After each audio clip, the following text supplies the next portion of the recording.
사진 하나 띄워주세요.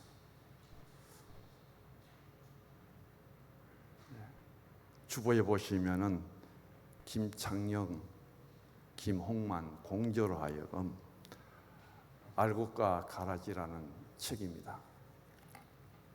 책값은 1만 원 내외고요. 여기에 두 가지 파트로 하여금 질문을 던집니다. 첫 번째 파트는 진정한 구원에 대한 점검이고, 두 번째 파트는 진리와 거짓을 분별하는 점검이에요. 첫째 파트에 5가지 질문을 던집니다. 하나는 당신은 알곡입니까? 또 하나는 가라지입니까? 두 번째 질문은 슬기로운 처녀입니까? 미련한 처녀입니까? 세 번째 질문은 양입니까? 염소입니까? 네 번째 질문은 제자입니까? 무리입니까? 다섯 번째 질문은 좁은 문으로 들어가고 있습니까? 넓은 문으로 들어가고 있습니까? 이분법이 아니어요. 마지막 하나님의 심판대 앞에 서면은 중간지대라는 것은 없습니다. 양이 아니면은 염소고요, 알곡이 아니면은 가라지고, 제자가 아니면은 무리일 수밖에 없다는 이 문제를 깊이 다루면서 우리에게 주어진 구원의 확신에 대해서 다시 한번 점검하고 성찰하도록 일깨워주고 있습니다. 두 번째 질문은요, 참된 목자입니까? 거짓 목자입니까? 바른 복음입니까? 다른 복음입니까? 구원되는 자입니까? 타락하는 자입니까? 네 번째는 진리의 영입니까? 미혹의 영입니까? 이 4가지 질문을 던지고 있어요. 전체 9가지입니다.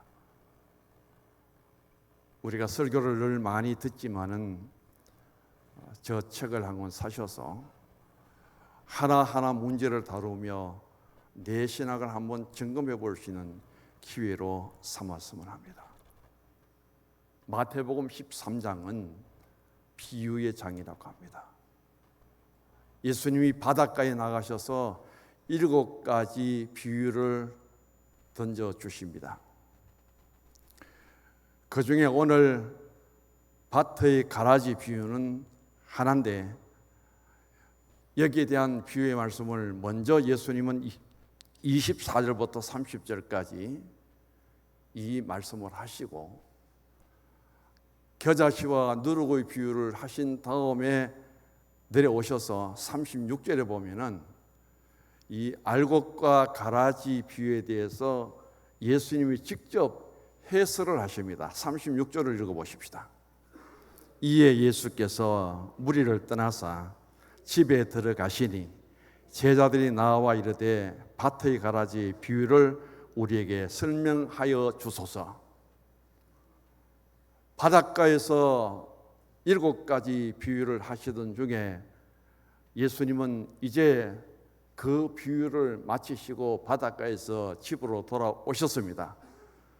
그때 제자들이 같이 따라 들어와서 예수님 마태복음 13장 24절에서 30절까지 주신 알곡과 가라지의 비유에 그 중에 특별히 가라지 비유에 대해서 우리에게 설명을 좀 해 주십시오. 그래서 밭의 가라지 비유는 36절을 통해서 예수님이 해설해 주시는 그 내용을 따라 오늘 제목을 정했습니다. 마태복음 기자는 예수님을 왕으로 오셨음을 우리에게 전합니다. 늘 고백하듯이 예수님은 만왕의 왕으로, 우리의 왕으로 세상에 오셨음에도 불구하고 왕 대신 예수님을 영접하지 않는 자, 오히려 왕으로 오신 예수님의 통치를 받는 것이 아니라 그 예수님을 배척해버리는 사람들이 계속해서 이 땅에는 있어 왔습니다. 지금도 있고요. 예수님은 왜 왕으로 오신 예수님을 배척하고 그 왕으로신 예수님을 영접하지 못하느냐 하면은 그 이유를 씨 뿌리는 비유를 통해서 설명을 합니다. 이 땅에는 길가와 같은 마음을 가진 사람, 돌짝밭과 같은 마음을 가진 사람, 가시더물과 같은 마음을 가진 사람에게는 아무리 왕으로신 예수님일지라도 그들의 마음은 예수님을 영접할 수 없고, 아무리 좋은 씨를 예수님이 농부가 되어서 뿌릴지라도 그들은 받아들이지 않는다. 유일하게 받아들일 수 있는 밭이 있다면 옥토와 같은 밭이다. 옥토와 같은 밭을 가진 사람은 예수님을 나의 왕으로 모시고 예수님의 전하는 복음을 마음속에 받아들여서 적게는 30배, 많게는 100배까지 열매를 맺느니라. 할렐루야. 옆에 분에게 물어봅시다. 옥토입니까? 돌짝밭입니까?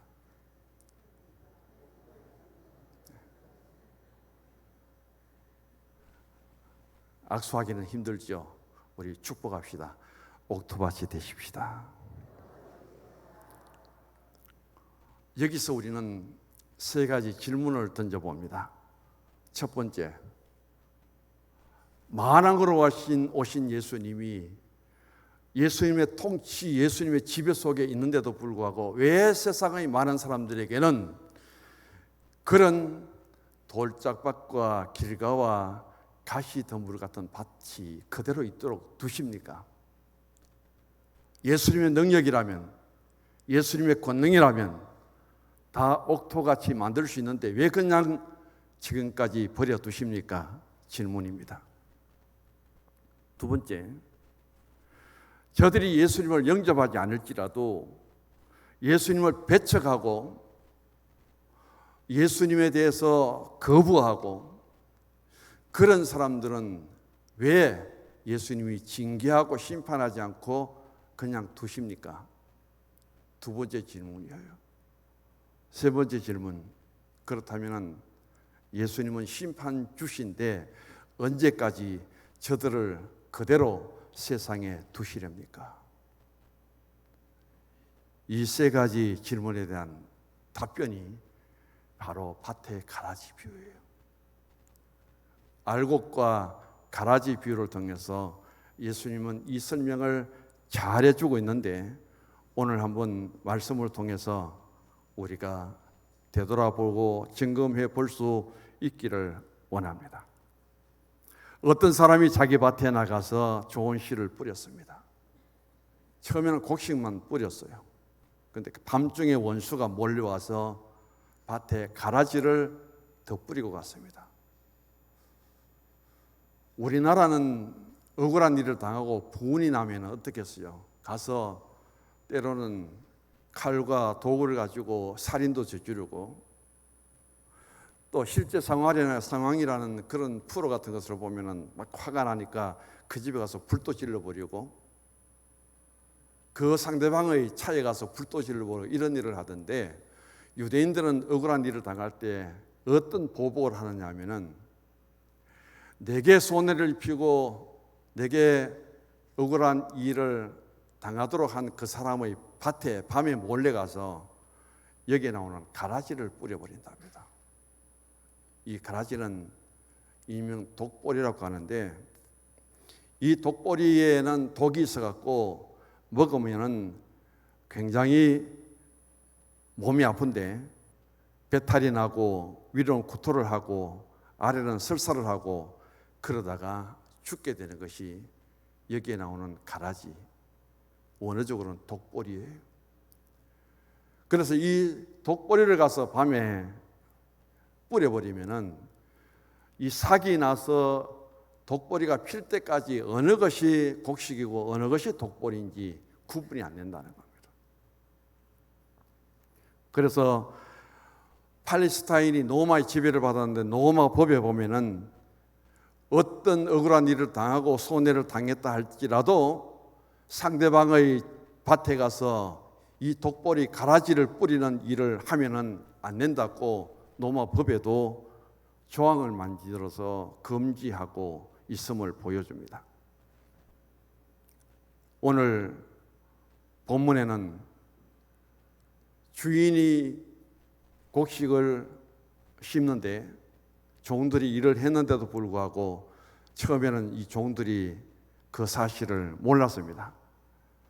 나중에 결실하여 열매가 맺히는 것을 보니까 가라지들이 많이 있는 것을 보고 깜짝 놀라지요. 그래서 주인에게 와서 보고를 합니다. 우리 곡식밭에 가라지들이 많이 나고 있는데 이 가라지가 어디에서 생겼나이까? 그런 질문을 합니다. 그럴 때 28절에 보면 주인이 말합니다. 원수가 이렇게 했구나. 그 밭에서 씨를 뿌리고 일하는 종들이 모르는데도 불구하고 주인은 이미 그것을 알고 있습니다. 원수의 소행인 것을. 그래서 종들이 주인에게 이렇게 말하죠. 지금이라도 나가서 그 가라지를 다 뽑아버리기를 원합니까? 뽑아버릴까요? 그 질문에 주인이 이렇게 말합니다. 29절 30절을 읽어봅니다. 주인이 이르되 가만두라. 가라지를 뽑다가 곡식까지 뽑을까 염려하노라. 둘 다 추수 때까지 함께 자라게 두라. 추수 때에 내가 추수꾼들에게 말하기를 가라지는 먼저 거두어 불사르게 단으로 먹고 곡식은 모아 내 곳간에 넣으리라 하리라. 이렇게 말씀을 하십니다. 이 비유를 하시고 예수님은 뒤이어서 겨자씨와 누룩의 비유를 하신 다음에 집으로 돌아가셨습니다. 제자들이 예수님의 이 권고의 말씀을 듣고 예수님을 따라 집에 도착해서 아무리 생각해도 이 밭의 가라지 비유에 예수님이 주신 말씀의 의미를 깨닫지를 못하겠어요. 그래서 다시 질문합니다. 예수님, 24절에서 30절에 하셨던 그 말씀을 우리가 가장 이해하고 받아들이기 쉽게 다시 한번 해석해 주십시오. 요청하는 제자들 앞에 예수님이 해석하시는 말씀이 37절에서 43절까지 나오는데 앞에 제가 질문을 하겠습니다. 뒤에는 대답을 하십시오. 질문이 몇 가지냐면 15가지예요.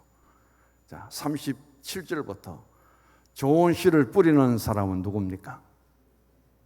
크게요. 좋은 씨를 뿌리신 분은 누구예요? 인자는 누구를 가리킵니까? 예수님입니다.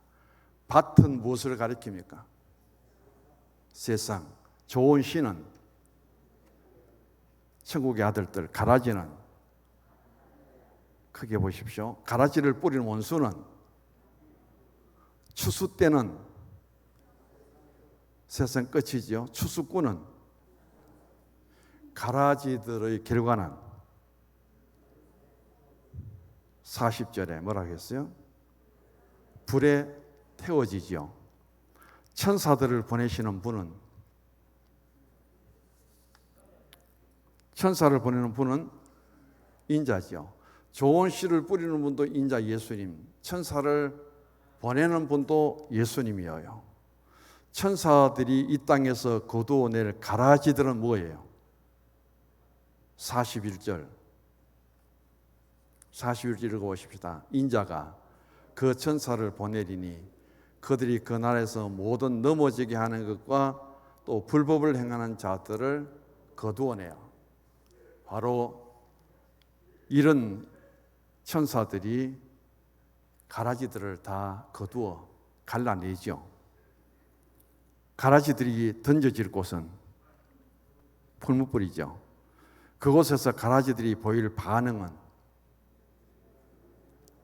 울며 이를 갈미 있으리라. 그렇다면 예수 잘 믿고 의로운 사람들이 갈 곳은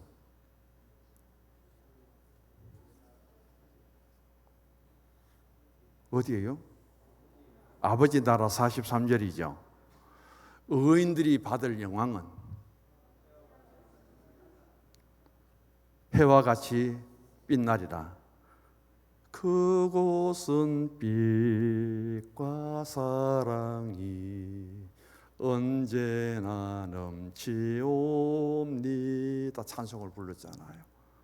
자, 마지막 밭의 가라지의 비유를 마치면서 예수님이 마지막으로 하신 말씀은 뭐예요? 귀 있는 자는 들으라. 오늘 설교 끝난 거예요. 24절부터 30절에 그 비유의 말씀을 하셨는데 제자들이 참 이해하기가 어렵습니다. 포커스는 어디에 맞췄느냐 하면 가라지에 대한 거예요. 그 예수님이 거기에 대해서 상세하게 해설을 한 내용이 37절 이하 43절의 말씀이고 예수님의 정확한 해석입니다. 예수님이 해설하시고 예수님이 해석하셨으니까 우리가 더 거부하고 믿지 않을 이유가 없죠. 그래서 이 밭의 가라지 비유를 세 가지로 간단하게 정리합니다. 첫 번째는 밭에는 곡식도 자라지만 가라지도 함께 자랍니다. 진짜가 있으면 가짜도 있죠. 좋은 제품이 있는 반면에 불량품도 있습니다. 알곡이 있는데 쭉정이도 있고요. 곡식도 있고 가라지도 있습니다. 꼭 곡식만 그런 것이 아니라 사람도 마찬가지입니다. 알곡 같은 사람이 있다면 쭉정이 같은 사람도 있다는 걸. 곡식 같은 사람은 하나님의 나라와 이 사회에 국가에 꼭 필요한 사람이라면 가라지 같은 사람은 하나님 나라에도 이 사회에도 필요 없는 사람으로 볼 수 있겠죠. 오늘 비유에서 나오는 곡식과 가라지는 꼭 식물에만 국한되는 것이 아니라 오늘 우리 입장에서는 다 같이 사람을 가리킵니다. 곡식 같은 사람, 가라지 같은 사람. 세상 끝날에 가서 곡식은 알곡은 구원받을 사람, 가라지는 구원받지 못할 사람으로 구별된다는 겁니다. 그것을 통해서 하나님의 나라는 이렇다, 천국은 바로 이런 것이다 하고 비유를 통해서 마태복음의 7가지로 예수님이 우리에게 설명해 주시는 내용입니다. 이 38절에 밭을 세상이라고 했는데 그 밭을 축소해서 우리 성서중앙교회라고 생각해도 좋습니다. 같은 밭에서 알곡과 가라지가 함께 자라듯이 세상에는 어디서나 선과 악이 공존하고 있습니다.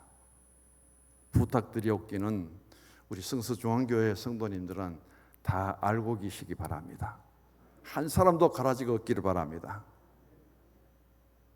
우리 자신들을 돌아보면서 한마디로 이 세상에는 언제나 선과 악이 공존하고 있습니다.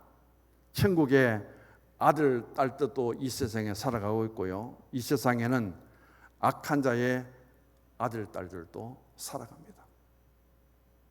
우리가 알곡이라면은 알곡의 씨앗들의 자녀들도 학교에 다니는데 가라지에 그 부모를 둔 자식들도 같은 학교에 다닙니다. 천국의 아들인 믿음의 사람들이 식당에 가서 밥을 먹는데 가라지 같은 세상의 악한 사람들의 자녀들도 식당에 가서 같이 밥을 먹어요. 오히려 어떤 면에는 육신적으로 우리보다 더 잘 먹을지 몰라요. 예수 믿는 사람 가서 먹으면 밥밖에 더 먹어요. 국밖에 더 먹어요. 세상 사람들은 뭘 먹어요? 술도 마시고 맥주도 마시고 마음대로 마셔버리잖아요. 식당 하는 사람들이 예수 믿는 사람 오면 별로 안 좋아해요. 밥만 먹고 가기 때문에. 밥 먹으면서 빨리 먹고 가면 되는데 왜 말은 또 그렇게 많이 하는지, 시간은 얼마나 오래 걸리는지. 그들은 술을 먹고 맥주를 마시고 거기에 대한 수입이 훨씬 더 많대요. 그래서 우리가 먹고 하나님 백성들이 살아가는 것처럼 가라지 세상의 악한 사람들도 다 먹고 살아요. 예수 잘 믿는 사람이 내일부터 직장 가서 열심히 일하지만은 그 직장에 많은 동료들은 예수 안 믿는 사람들도 대부분이잖아요. 그래서 같은 밭에 알곡과 가라지가 자라듯이 같은 학교에, 같은 직장에, 같은 사회에 수없이 많은 세상의 가라지 같은 사람들이 있는데 그 속에서 천국의 사람, 하나님의 아들들, 알곡 같은 사람이 있다는 겁니다. 그런데 여기에서 가라지가 하는 일이 무엇이냐 하는 거예요. 41절을 같이 읽어봅니다. 인자가 그 천사들을 보내리니 그들이 그 나라에서 모든 넘어지게 하는 것과 또 불법을 행하는 자들을 거두어 낸다고 합니다. 가라지가 하는 일은 뭐냐? 곡식을 넘어지게 하는 거예요. 불법을 행하면서 곡식 같은 알곡을 굉장히 괴롭히는 일을 하는 것이 바로 가라지의 역할입니다. 그럴 때마다 곡식은, 알곡은 너무 힘든다고, 아프다고 울부짖을 수밖에 없지요. 그래서 외칩니다. 주님, 저 몹쓸 가라지들을 왜 그대로 두십니까? 언제까지 두시겠습니까? 그러면서 곡식들이 주님 앞에 막 울부짖습니다. 주님이 하신 말씀, 다 너희를 위해서다. 가라지를 뽑다가 곡식을 다치면 어떻게 하겠느냐? 그대로 두어라. 언제까지? 추수 때까지. 그래서 주인은 가라지를 뽑지 않도록 하고 있습니다. 누구를 위해서? 곡식을 위해서. 그 가라지를 뽑다가 곡식을 다칠까 싶어서. 그게 주인의 심정이라는 것이죠. 곡식과 가라지의 관계. 곡식이 자랄 때 곁에 가라지가 있으면 그 가라지가 양분을 다 뺐기 때문에 곡식은 그냥 있으면 가라지에게 다 뺏깁니다. 그래서 억지로라도 이 곡식도 영양을 더 공급받아서 자기도 삭을 트고 열매를 맺기 위해서 부더니도 경쟁하며 강해지게 된다는 겁니다. 비바람이 불고 그런 쇠파가 불 때 이 가라지가 뿌리를 깊이 내리기 때문에 그 뿌리에 곡식이 같이 얽혀 있으면 쉽게 넘어지고 부러지지 않는다는 것이죠. 그래서 가라지가 굉장히 나쁘면서도 때로는 곡식에게 엄청난 도전과 강해질 수 있는 힘을 주는 것이 바로 뭐냐면은 가라지라는 겁니다. 그 가라지 때문에 비가 와도 흙이 슬리지 않고 또 살아가다 보면 가라지와 같은 사람 때문에 상처를 많이 받지만은 괴로움을 당할 때도 있지만은 그렇지만 그걸 통해서 더 사람이 강해질 수 있고 연단을 통해서 시련 가운데 자신이 극복해 나가기만 하면 더 어려운 일들, 힘든 일도 이길 수 있다는 겁니다. 주님 말씀은 그 가라지 때문에 너무 힘들어하지 말아라. 그것을 신앙 안에서 깨닫는 자가 되어야 된다는 겁니다. 왜 가라지를 내 곁에 두어서 내가 고통스럽고 힘들고 괴롭게 하도록 하나님이 그렇게 버려두십니까? 우리가 외칠 때 하나님의 말씀은 바로 너를 위해서, 내가 더 강하도록 하기 위해서, 내가 연단을 받아서 더 강하게 자랄 수 있도록 위해서 하신다. 그것을 우리가 이해하고 받아들일 때 우리는 불평과 원망이 아니라 하나님께 감사할 수 있는 신앙으로 전환될 수 있다는 것을 여기서 가르쳐 줍니다. 두 번째, 가라지를 뿌린 원수는 마귀다. 41절에 보면은 이 가라지 역할은 넘어지게 하고 불법을 행하는 자입니다. 나쁜 생각과 사상과 비진리와 비성경적인 것을 갖고 철저하게 신본주의가 아니라 인본주의 사상을 갖고 신본주의 신앙을 가진 우리들을 넘어뜨리고 하나님과 멀어지게 하는 그 일들을 하고 있습니다. 그래서 가라지는 마귀의 영을 받아서 마귀의 종의 역할을 하게 되고 마귀가 준 씨를 뿌리는 그 악한 일을 하게 됩니다. 사람이 영적으로 게으르든지 영적으로 깊은 잠을 자게 될 때 몰려와서 가라지를 뿌립니다. 우리는 미련한 다섯 처녀도 졸며 잘 새 그때 신랑이 오듯이 오늘 여기에 보면은 곡식을 뿌리고 주인이 그 사람들이 잘 때 밤에 가서 모르도록 뿌린 것이 바로 가라지입니다. 그 가라지가 자라서 삭을 트고 열매가 맺어질 때 그때 발견하고 가라지를 뽑으려면 이미 그것 때문에 곡식을 다치기 때문에 너무 늦었다는 겁니다. 그래서 마귀가 가라지를 사람의 마음에 뿌린 경우들을 성경에서는 굉장히 많이 비춰주고 있습니다. 조명해주고 있습니다. 창세기 3장 1절에서 6절, 마귀가 하와에게 선악을 알게 하는 나무 열매를 따먹으면 하나님 같아진다고 탐욕과 교만과 불순종의 가라지를 하와의 마음속에 뿌립니다. 결국 아담과 하와는 낙원을 상실해버렸고 불행한 자가 되고 전 인류에게 죄와 죽음과 저주, 불신앙과 불순종의 모습을 우리에게 보이죠.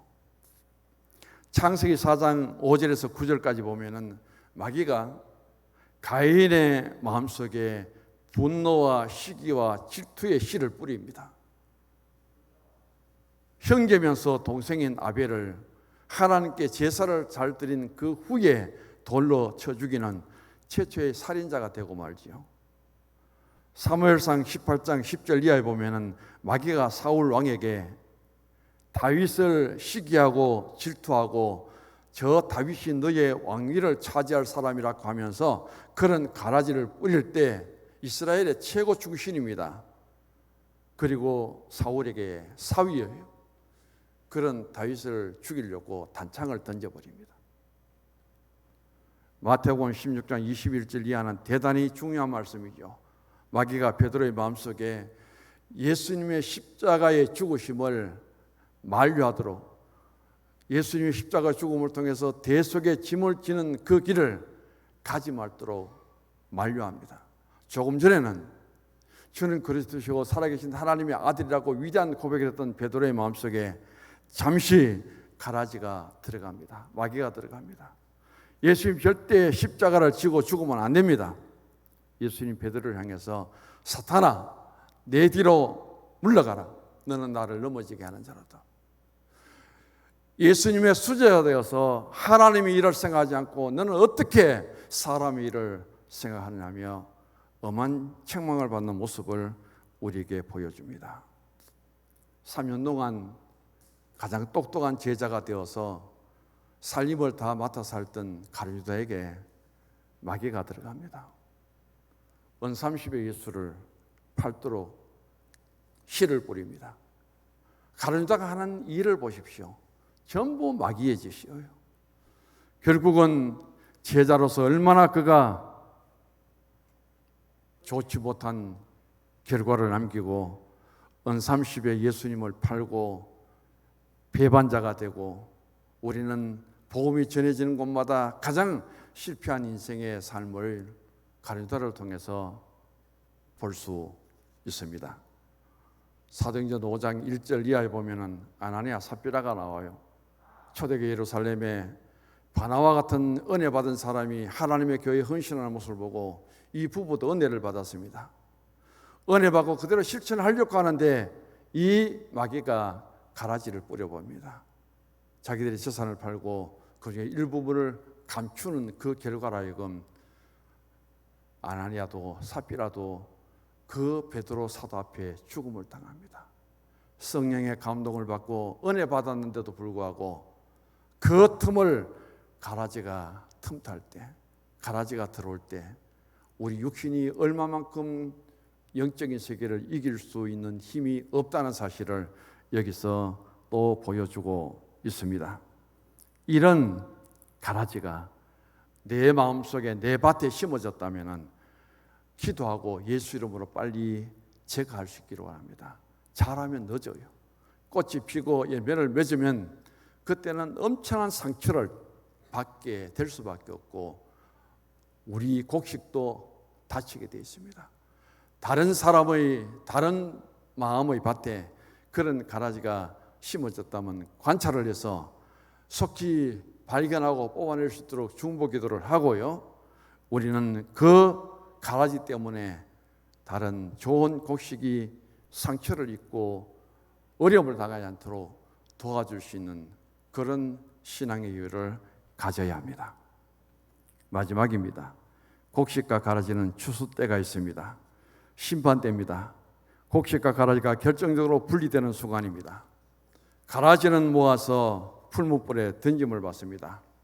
여기서 풀무불은 지옥을 상징하지요.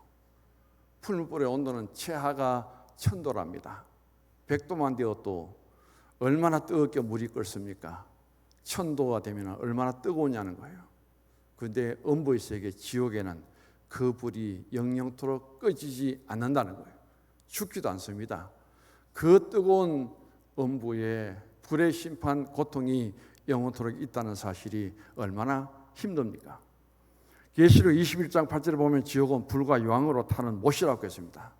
뜨거운 불도 고통스러운데 유황이 탈 때 나오는 유황 냄새는 아주 고통스러울 수밖에 없습니다. 그것보다 더 큰 고통은 소망이 없다는 거예요. 아무리 기다려도 구원의 길, 하나님의 나라에 들어갈 수 있는 소망이 없는 곳이 어디냐? 바로 지옥입니다. 반면에 오늘 본문에 나옵니다. 의인들, 하나님의 백성들은 하나님 나라에 들어갑니다. 그곳은 어떤 곳이냐? 빛과 사랑이 충분한 곳입니다. 찬송가 491장 있잖아요. 저 높은 곳을 향하여 날마다 나갑니다. 왜 가느냐? 그곳에는 빛과 사랑이 언제나 넘치기 때문입니다. 우리는 믿음 생활 잘하셔서 좋은 신앙의 알곡이 되어 해와 같이 빛나고 영광을 누리는 빛과 사랑이 언제나 넘치는 그 하나님의 나라에 다 들어갈 수 있는 알곡 성도가 될 수 있기를 원합니다. 성서중앙교회에 심어진 귀한 곡식들이, 알곡들이 거친 밭과 길가와 그리고 가시덤불 같은 것을 다 제거하고 먼저 우리의 심령이 옥토가 될 수 있기를 바라고요. 좋은 씨를 뿌리는 복음의 씨앗을 갖고 오신 예수 그리스도의 말씀을 마음속에 잘 받아들여서 귀한 열매 맺고 주님이 바라시는 그 앞에 나의 신앙의 열매를 보여드리며 주님 보시옵소서 칭찬받고 상급받는 온 성도님 되기를 주의 이름으로 간절히 소망합니다.